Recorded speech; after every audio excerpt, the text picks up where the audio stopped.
Sir, महामहिम के अभिभाषण की परिपाटी से हम सब वाकिफ हैं। इसी सरकार ने नहीं, हर सरकार, उनकी कैबिनेट अभिभाषण तैयार करती है।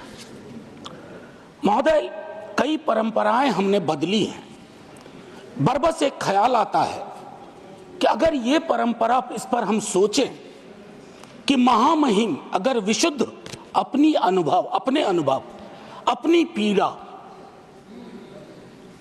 और कोई ऐसा मैकेनिज्म हो, ये मैं आगे के लिए सवाल छोड़ता हूं, क्योंकि मैं आज सुबह सोच रहा था, माननीय उपसभापति महोदय, अगर धृतराष्ट्र ने महाभारत को संजय की नजर से ना देखा होता तो क्या होता? संजय को कैबिनेट मान लिया जाए। मैं इस संदर्भ में ये बात रखना चाह रहा था। खैर, जाहिद ने मेरा हासिल ईमान नहीं देखा, रुख पे तेरी जुल्फों को परेशान नहीं देखा। तो जो परेशानियां हैं, जो दिक्कतें हैं, वो अगर रिफ्लेक्ट होती है सर, तो एक कलेक्टिव विल उस पर काम करेगा सर। दुनिया की कोई ऐसी समस्या नहीं है जिसको हम लोग साझा रूप से हल नहीं कर सकते हो। ये पक्ष विपक्ष का मामला नहीं है। उस संदर्भ में ये बात मैं कह रहा था सर। ये अवसर है, महाकुंभ में जो जाने गई हैं, मैं उनके लिए श्रद्धांजलि व्यक्त करता हूं अपने सभी साथियों की ओर से। सर, मैं आंकड़ों में जाऊंगा ही नहीं। मैं कोविड के दौर का भी गवाह हूं सर। कितनी लाशें अनअटेंडेड चली गई सर। अति साधारण लोग हैं ये। जिंदगी में डिग्निटी चाहिए सर, संविधान भी कहता है, लेकिन मौत में उससे बड़ी डिग्निटी चाहिए। अगर हम डिग्निफाइड डेथ नहीं इंश्योर कर पा रहे हैं सर, तो ये हमारे सामूहिक विफलता है सर। क्या आंकड़े की बात करूं? मैं जानता हूं, मुझे फोन आते हैं, आपको भी आते होंगे, कि फलनवा वो गया है, कोई खबर नहीं लग रही है, फोन नहीं लग रहा है। वो व्यग्रता, वो चिंता सर तब बढ़ जाती है ना, जब 17 घंटे तक कोई आधिकारिक पुष्टि नहीं होती है, तो अफवाह फैलती है सर। और अफवाह फर्दर स्टैम्पीड को जन्म देती है। 2-3 जगह हो जाते हैं। और मैं क्या कहूं सर, मैं सोच रहा था कल जब बातचीत शुरू हुई, खड़गे साहब बोल रहे थे, बाकी लोग, मैं सोचा कि इतनी देर में नेहरू जी नहीं आए, तो नेहरू जी भी आ गए। 54 के कुंभ का जिक्र हुआ संभवतः कि इतने लोग मारे गए थे सर। ये लाशों के आंकड़े पे तेरा वाला मेरा वाला, ये लोग कितने चोटिल होते होंगे समझिए सर। मैं आपके माध्यम से ये कहना चाहता हूं। और एक और चीज सर, इसके लिए भी मैंने, माननीय नड्डा साहब थे उस दिन ऑल पार्टी मीटिंग में, प्रहलाद जी भी थे, मैंने एक बात कही थी सर, इस देश में धर्मांधता और धार्मिकता का फर्क मिटता जा रहा है। धार्मिक देश है हम, हजारों साल से। धर्मांधता नई चीज है। डेली देखो, हर घंटे कोई बाबा आ रहे हैं, उनसे भिड़ने के लिए किसी मौलाना को भिड़ा दिया, वो ग्रह नक्षत्र देख के बता रहे हैं कभी नहीं ना आया तो कोई पाप नहीं धुलेगा। सर, ये परिपाटी संविधान के दृष्टिकोण से भी बंद होनी चाहिए। और ये जो प्रोडक्शन फैक्ट्री रिलीजियस बाबाओं की आ गई है सर, इसके उत्पादन पर भी रोक लगनी चाहिए। सर, दिक्कत क्या है? प्लीज बैठकर सर, बैठकर बात नहीं, आप आपस में बैठकर बात नहीं प्लीज। सर, मैंने उसके कहा था कि हर धर्म के अंदर इस तरह के सुपरस्टिशन जन्म हो रहे हैं। और मैं एक और बात कहता हूं सर, ईश्वर को क्यों ठग रहे हैं? वीवीआईपी दर्शन, ईश्वर के समक्ष भी ये बात होगी कि एक जनसाधारण का दर्शन, एक वीवीआईपी दर्शन। सर, ये संविधान सबसे मजबूत चीज है। पॉलिटिकल पार्टीज कलेक्टिव विल है। कोई वीवीआईपी दर्शन किसी मंदिर में, किसी दरगाह में नहीं होगा। कभी प्लीज आप बैठ जाइए सर। मैं सिर्फ इतना कहना चाहता हूं सर कि माननीय महामहिम ने एक बात रखी कि सरकार के निर्णयों से गरीब, मध्यम वर्ग, युवा, महिलाओं, किसानों को सर्वोच्च प्राथमिकता मिलती है। सर, अगर ये सच होता तो मैं ये सवाल नहीं उठाता। आंकड़े तो हमें उपलब्ध ही नहीं हो पा रहे हैं सर, सेंसस ही नहीं हो रहा, तो बाकी छोड़ दीजिए। हम कास्ट सेंसस की बात करते हैं, यहां सेंसस का एलोकेशन ही देख करके चिंता में पड़ गए हैं कि आखिर कौन सी चिंता है। सर, ये आंकड़े चिंता का विषय है सर। किसान प्राथमिकता में है और किसान से संवाद नहीं है। सर, असल में एक बात एक कवि ने कही थी, सर आप मुझसे बेहतर जानते हैं, कि लोहे का स्वाद लुहार से ना पूछो, उस घोड़े से पूछो जिसके मुंह में लगाम लगी हुई है। ये हम पूछना भूल गए हैं। सर, मैं एक महत्वपूर्ण मुद्दा जो मैंने ऑल पार्टी मीट में भी कहा था, आय की घोर असमानता, ये हमको आपको आने वाले वर्षों में और परेशान करेगी। बिलियनियर ज्यादा हो उससे विरोध नहीं है, लेकिन ये जो खाई बढ़ती जा रही है सर, वर्ग और जाति का ऐसा खेल हो गया है कि लोगों के बीच में डेप्रिवेशन इंडेक्स, मैं आंकड़ों की बात कर रहा हूं। No cross talk please. आमतौर पर आप झाजी चेयर की सर, मैं सिर्फ ये कहना चाहता हूं, बेरोजगारी, मैं जानता हूं सर, इसका इंस्टेंट सॉल्यूशन किसी के पास नहीं है। मैं ये कहूं कि नड्डा साहब की सरकार बैंडेड लगा देगी, नहीं सर, वो नहीं होगा। लेकिन कलेक्टिव विल क्या है, ब्लूप्रिंट क्या है बेरोजगारी के लिए? उसके लिए पहली चीज होती है सर, एक्नॉलेज इट, मानो कि बेरोजगारी है। Don't cook data. Data cooking करेंगे, इतने को ऐसे रोजगार मिल गया, इतने वहां कुछ तल रहा है, इससे फर्क नहीं पड़ता सर। हर 3 युवा में 2 बेरोजगार है। और नतीजे में देखिए सर, एक हमारे यहां संस्था है बिहार में जो परीक्षाएं कंडक्ट करती हैं उच्च पदों की। सर, उसका करिकुलम वाइटे कहता है कि बीते कुछ वर्षों में कोई भी परीक्षा बिना रिगिंग के नहीं हुई है, और अगर आप वहां जाकर के न्याय मांगो तो आप पे लाठी चार्ज होता है। तो युवाओं का कौन सा देश हम दे रहे हैं सर? एक ऐसा देश जिसमें वो अपनी मांगों के लिए सड़कों पे ना आए, और लेजिटिमेट मांग सर, कोई गलत मांग नहीं। सर, मेरे रेलवे मिनिस्टर साहब के रेफरेंस से बहुत सारी ट्रेनों का जिक्र किया, वंदे भारत, अमृत भारत, नमो भारत, मुझे कोई गुरेज नहीं। नीरज भाई ने कल अच्छी एक बात कही थी, हम और नीरज भाई वैशाली एक्सप्रेस में एक बार मिले थे,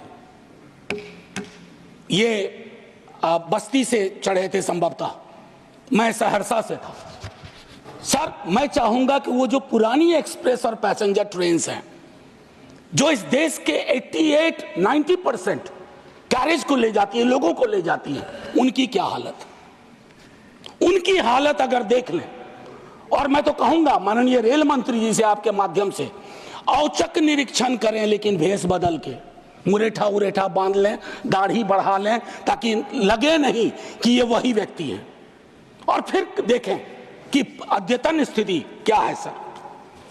सर, पेज नंबर 25 में माननीय महामहिम कहती हैं वामपंथी उग्रवाद से प्रभावित जिले कम हो रहे हैं, बड़ी खुशी की बात है।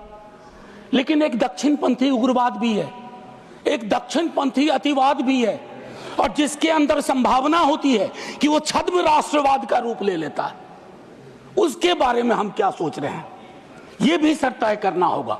अन्यथा संविधान के मूल्य, ये सारी चीजें खारिज हो जाएंगी। सर, पेज नंबर 27 पे पैरा 31 महामहिम कहती हैं 144 करोड़ आबादी के क्षेत्र हैं, भिन्न भिन्न राज्य हैं, भिन्न भिन्न आबादी में भिन्न भिन्न क्षेत्र हैं, भिन्न भिन्न भाषाएं हैं। मेरी समझ में नहीं आया कि हमने रिलीजन को, धर्म को ओमिट क्यों किया इसमें। हम भिन्न भिन्न धर्म के भी देश हैं, और ये हिंदुस्तान की खूबसूरती है, भारतवर्ष की खूबसूरती है कि दुनिया का कोई ऐसा धर्म नहीं है जो हमारे यहाँ ना हो, और पारस्परिक मेल जोल का एक लंबा इतिहास रहा है। हम दुनिया को सीख दे सकते हैं, हम दुनिया को सीख दे सकते हैं कि let's learn from pluralism from us, peaceful coexistence. हालांकि हाल के दिनों में हमने वो लर्निंग का जो मॉड्यूल है उसको खराब कर दिया है। सर, हाल के दिनों में एक और चिंता का विषय रहा था जो मैं आपको कहूं। इससे पहले कि मैं एक बात कहूं, सर मैं हिंदू हूं, लेकिन मैं चाहूंगा कि मेरे धर्म में, बाकी धर्म के लिए भी अपील करूंगा, लेकिन अपने धर्म में भी फर्क आए चीजों को देखने में। सर ये किताब है, अगर आप कहेंगे तो मैं गिफ्ट करूंगा नड्डा साहब को। Thank you Gandhi. ये कृष्ण कुमार जी ने लिखी है, मेरे सीनियर थे, शिक्षक भी थे दिल्ली विश्वविद्यालय में, एनसीईआरटी के चेयरमैन रहे, अभी रिटायर्ड लाइफ जी रहे हैं। उनका एक दोस्त था मुन्ना, ब्यूरोक्रेट था मध्य प्रदेश का। He died an unfortunate death during Covid. उसकी डायरी के पन्नों से यह किताब बनी है। कृष्ण कुमार जी ने यह किताब ली। क्या कहते हैं सर पता है?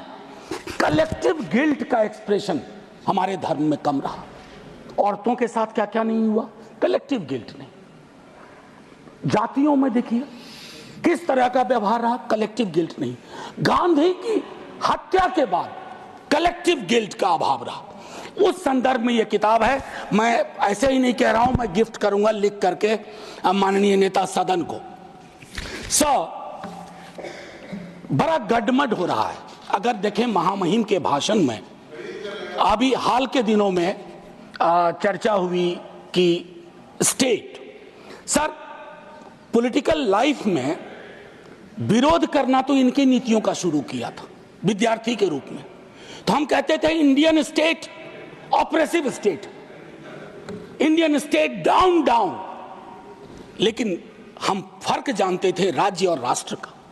हाल के दिनों में एक बयान आया नेता प्रतिपक्ष का, उसके बाद शुरू हो गया कि राष्ट्र को कहा नहीं भाई। मैं एक पेपर पढ़ाता हूं एमए में, डिपार्टमेंट ऑफ सोशल वर्क में, दिल्ली यूनिवर्सिटी में। उसका नाम है state political economy and governance.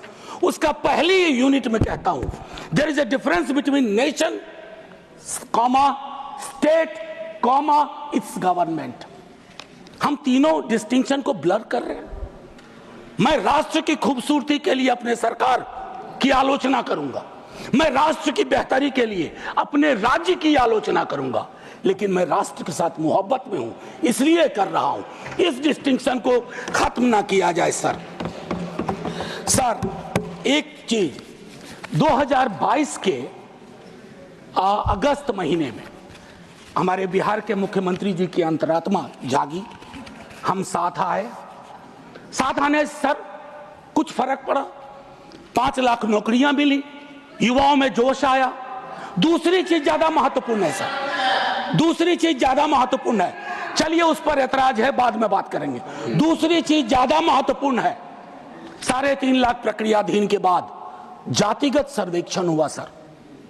प्रधानमंत्री जी तक वो डेटा है, हमारे नेता सदन के पास भी वो डेटा होगा, वित्त मंत्री साहिबा के पास वो डेटा है, लेकिन उस डेटा के आधार पर बजट क्यों नहीं बनता है? वो 9वीं अनुसूची में क्यों नहीं शामिल किया जाता? सिर्फ इसलिए कि क्रेडिट नेता प्रतिपक्ष तेजस्वी को मिल जाएगा। आरक्षण का प्रावधान बढ़ाने की बात तो सिर्फ इसलिए कि क्रेडिट आप ले लो, उनको क्रेडिट नहीं चाहिए, क्रेडिट का कॉपीराइट फ्री आप ले लो। लेकिन फिर उनकी अंतरात्मा अचानक सो गई सर। अब जब सो गई तो अब जाग नहीं रही है। एनीवे सर वो अलग मसला है सर। आप निजी टिप्पणी नहीं कर सकते सर, मैंने किसी का नाम भी नहीं लिया। आपने पहले नाम लिया, प्लीज हादी। मैंने नाम लिया था, नाम हटा दीजिए, कहिए मेरे मुख्यमंत्री। नहीं, ठीक है सर। सर इससे क्या होगा ना कि हकीकत भी समावेशी होगा। सर एक चीज जो मैं कहना चाह रहा था कि हाल के दिनों में अभी भी जब हम जिक्र कर रहे थे तो उसमें ये चीज कही कि जो मैंने कहा कि धर्म का जिक्र नहीं है, तो सर वक्त पे बहुत चर्चा हो रही है। इतनी कोशिश रहे, don't throw the baby with the bath water. बच्चे के गुसल के पानी के साथ बच्चा ना फेंक दीजिए। बस मैं इतना कहूंगा, 14-25 का उल्लंघन ना हो, आर्टिकल 14 और 25 का, इतना कहूंगा। और एक चीज सर और कह करके अपनी बात खत्म ही करूंगा। सर मैं दिल्ली विश्वविद्यालय में पढ़ाता हूं, अभी यूजीसी का ड्राफ्ट रेगुलेशन आया, यह भी मैंने ऑल पार्टी मीट में कही थी। हमारे दोनों माननीय मंत्री जी वहां थे, हाँ हमारे साथी लोग सब थे, इन्होंने भी रेज किया। सर ड्राफ्ट रेगुलेशन मैं चाहूंगा आप पढ़िए। सर ये विश्वविद्यालयों की मौत की इबारत है। It's going to be an obituary for the university system at it exist today. It's anti teacher, anti university and anti federalism, anti student. क्यों ये कह रहा हूं मैंने एक अंग्रेजी दैनिक में लेख लिखा इसके बारे में। सर विश्वविद्यालय का हूं, पीड़ा होती है। क्या बनाना चाह रहे हैं विश्वविद्यालय का? विश्वविद्यालय में विश्व शब्द महत्वपूर्ण है। वैश्विक, वर्ल्ड व्यू उसका क्या है? नैरो है या व्यापक है? अगर नैरो है तो फिर क्या जरूरत है? या कहीं ये प्लान तो नहीं है कि पूरी की पूरी शिक्षा की व्यवस्था हम निजी हाथों में सौंप दें, ताकि आपके तो स्कूल के नाम भी मैंने कई बार आपत्ति दर्ज की है, Eklavya model school. Sir Eklavya के नाम पर, एकलव्य को प्रताड़ित चरित्र मानता हूं। प्रताड़ित था, वो सिस्टम का पार्ट नहीं था। इसलिए सर मैं चाहता हूं कि पूरी व्यवस्था उस अनुसार से हमें देखनी चाहिए। सर एक चीज कहूंगा इसमें, अगर मैं दो तीन छोटी छोटी चीजें सर, आंगनवाड़ी, सहायिका, आशा, ये हमारे कैरियर्स हैं, हमारी सारी स्कीम को ढो रहे हैं। उनका मानदेय क्या है? उनका मानदेय चिंता का विषय है। सारी स्कीम को वो कैरी करते हैं।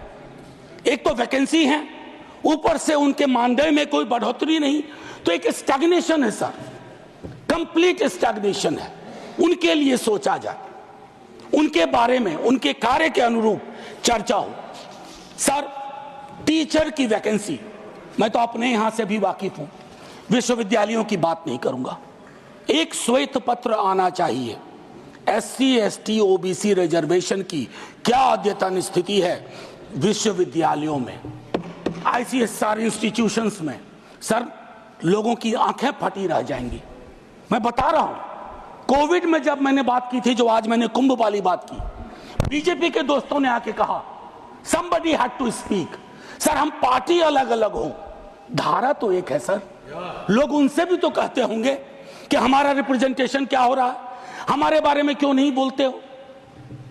सर ये मैं समझता हूं एक श्वेत पत्र आना चाहिए। मैंने पूरा आंकड़ा था, आंकड़ा मैं हाँ सर, अब नहीं ये उचित नहीं होगा, क्योंकि सेंट्रल हॉल में वो अद्भुत जगह थी। सर बस खत्म कर रहा हूं। सेंट्रल हॉल में एक अद्भुत जगह थी जहां लोग कटिंग अक्रॉस पॉलिटिकल पार्टी आते थे। ये अवसर नहीं है उसके लिए वकालत करने का, लेकिन मैं कहूंगा कि सेंट्रल हॉल नुमा एक चीज बेहद आवश्यक है। तब सर ये पार्लियामेंट में डेडलॉक नहीं होगा। डेडलॉक तोड़ने की सबसे खूबसूरत जगह सेंट्रल हॉल थी। खैर एनीवे सर, मैं ये कहना चाहता हूं, टीचर शॉर्टेज, छोटा एक उदाहरण दे रहा हूं, सोल्यूशन। शिक्षा प्रेरक हजारों की संख्या में पार्ट ऑफ ए प्रोग्राम था, आज वो खाली बैठे हुए हैं, आप उनको एम्प्लॉय करो। डीएलएड आप ही की सरकार का प्रोग्राम था, डीएलएड आप ही की सरकार का आइडिया था। आपने क्या किया? डीएलएड के बाद न्यायालय के इंटरवेंशन के बावजूद, बस खत्म कर रहा हूं सर, बावजूद उसको आपने दरकिनार कर दिया। तो मैं माननीय महामहिम के, जब मैंने शुरुआत की थी सर, एक लाइन कह के खत्म करूंगा और मैं सर्वेश्वर से खत्म करूंगा, और ये मैं अपने सब के लिए कह रहा हूं। यदि तुम्हारे घर के एक कमरे में आग लगी हो तो क्या तुम दूसरे कमरे में सो सकते हो? यदि तुम्हारे घर के एक कमरे में लाशें सड़ रही हो तो क्या तुम दूसरे कमरे में प्रार्थना कर सकते हो? यदि तुम्हारा जवाब हां है, मुझे तुमसे कुछ नहीं कहना है। जय हिंद सर।